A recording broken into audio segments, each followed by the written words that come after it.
Hello guys, and welcome back to the channel. So now guys, this is a trap that most of us are likely to fall into, especially when we don't have the awareness that this trap is a possibility and we don't pay heed to it. The trap that I am talking about, of course, is that you are so rested in your situation in life that you are not aware of the changes that are happening around you that affect the dynamics of your situation in life.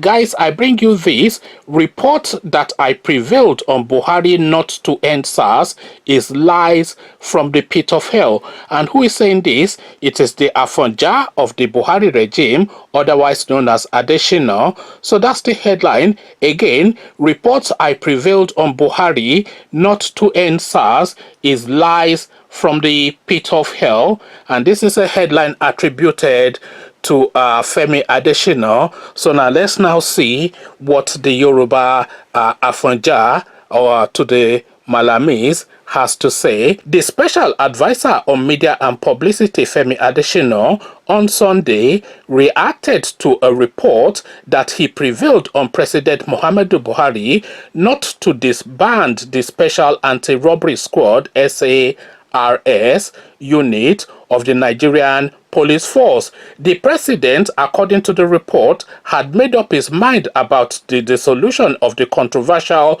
police unit. The report claimed that Adesina convinced President Buhari not to give in to the public outcry and labeled the protesters as Twitter warriors.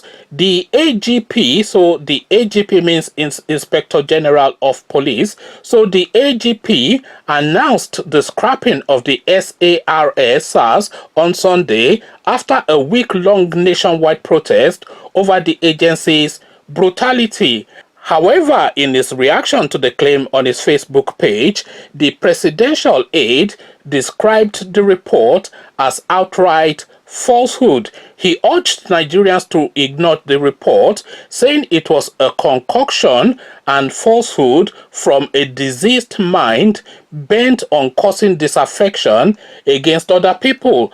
Adesina said, an online newspaper published by a so-called journalist notorious for fake stories has published that President Muhammadu Buhari was to have scrapped the Federal Special Anti-Robbery Squad (FSARS) on Friday, but was prevailed upon by presidential spokesperson Femi Adesina not to do so.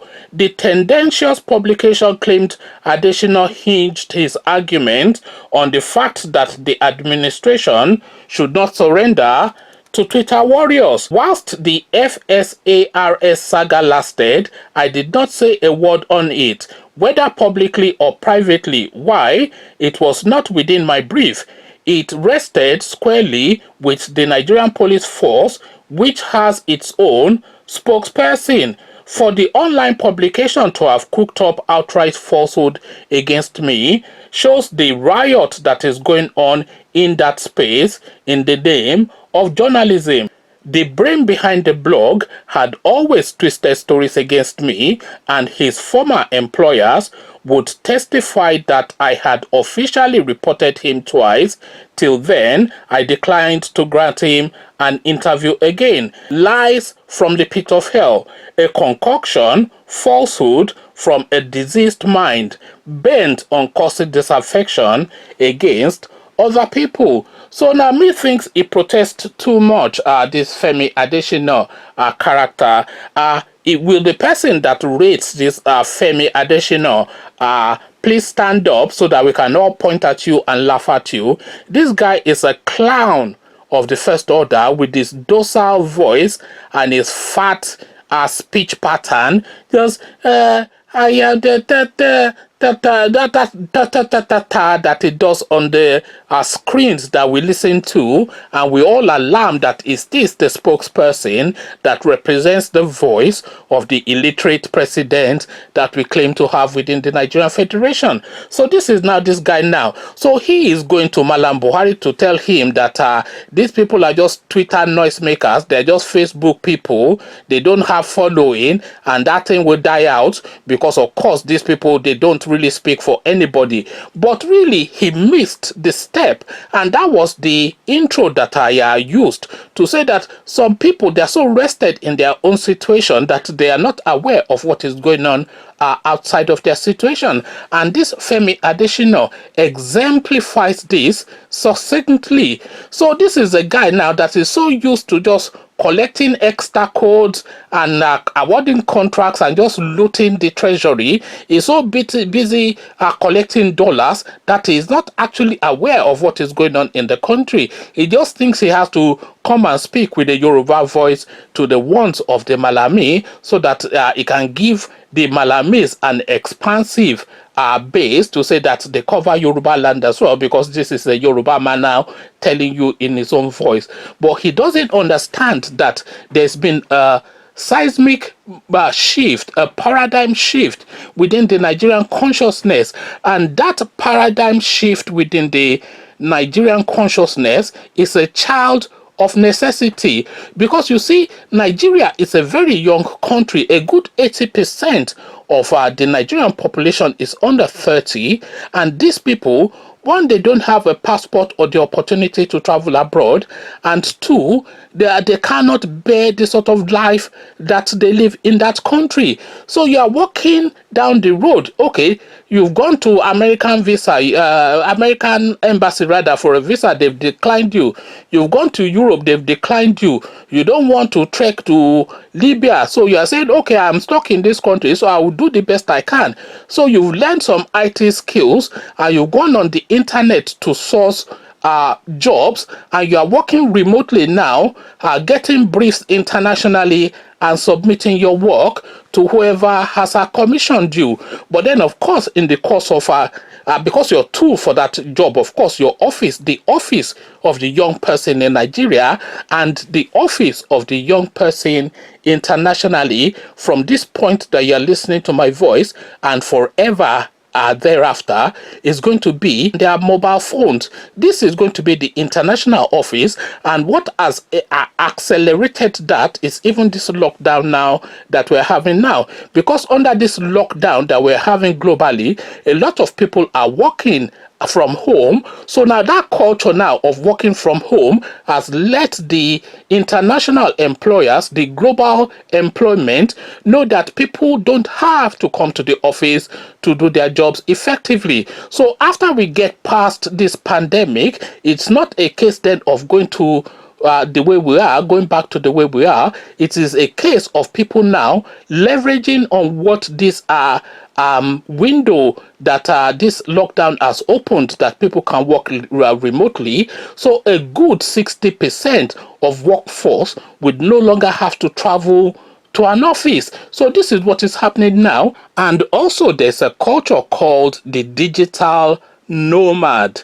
The digital nomad, NOMAD, nomad, like a nomadic living. So these are people that mainly work in marketing and in IT, and what they do is they get the brief as an email or some sort of like a secure internet sort of like a pass through to their inbox, and then they do that job, and then they send that results back to whoever has commissioned them, that look, this is the commission that you gave, and this is the job that I have done. So these people are known as digital nomads. So you can well get your commission from London, from Paris, from Berlin, from New York, wherever, from Nigeria, from Dubai. So you get your commission, and you can be in the Philippines, or in Togo, or in Ghana, or in wherever, Malaysia, Upper Volta, wherever. You can be in anywhere,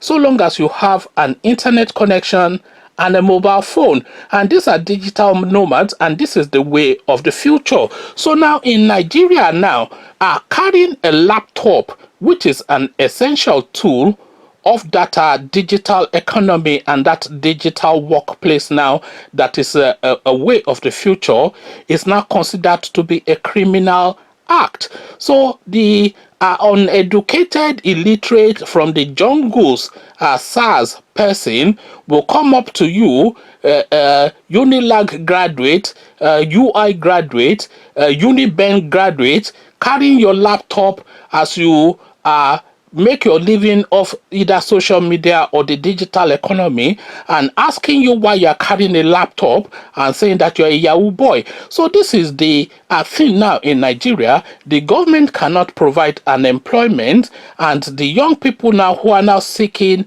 employment through their skills are being criminalized and being brutalized by illiterate so-called police officers that they have brought in from the jungle and giving them an AK-47 to parade the streets of Lagos. So this is the goings on now. But then, of course, when these young people protest, Femi Adesina, the Afonja of the Yoruba race, because there's always an Afonja in the Yoruba race, and this is the Achilles heel of the Yoruba people. There's always a traitor amongst the Yorubas. At any space in time, there's always one element. You remember when Abiola won an election and Yoruba people went in rage to Aso Rock, and when they came out of Aso Rock, and this is, by the way, an account from a Colonel Hamza that was the ADC to Abacha then, he said they came, all these Yoruba people,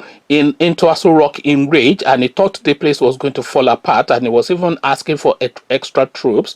But when this Yoruba came out, with these Yoruba so-called leaders came out, they came out with briefcases filled with dollars, and suddenly that was the end of Abiola Rada's mandate. So they were bought off, and this again is the repeat. This is the latest incursion of that Yoruba experience, and this goes back to how we lost Kwara State to the Malams when we had Afonja betray us. So it's a constant Afonja in every generation of our Yoruba people, and this Afonja now, who does not understand the step now, the seismic shift, the paradigm shift in the Nigerian consciousness, has just gone to serve up the young people in Nigeria. And the young people that are protesting, of course, are mainly the Yorubas, because of course the Fulanis and the Northerners, one, they don't have protest as their culture, because they are subservient generally